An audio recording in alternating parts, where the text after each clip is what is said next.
बिस्मिल्लाहिर्रहमानिर्रहीम अस्सलाम वालेकुम। आज की इस वीडियो में हम डिस्कस करेंगे व्हाट इज़ लिस्टेड कंपनी के लिस्टेड कंपनी से क्या मुराद है।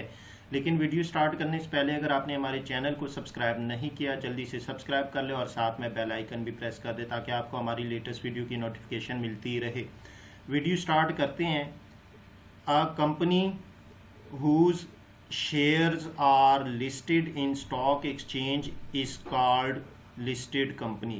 यानी वो कंपनी के जिसके शेयर्स स्टॉक एक्सचेंज में दर्ज हो सेल या परचेज करने के लिए, तो ऐसी कंपनी को हम लिस्टेड कंपनी कहते हैं। अब बेसिकली आप स्टॉक एक्सचेंज में देखते हैं कि अक्सर कंपनीज के शेयर सेल या परचेज करने के लिए वहाँ पे मेंशन होते हैं, तो उन तमाम कंपनीज को हम लिस्टेड कंपनी कहते हैं।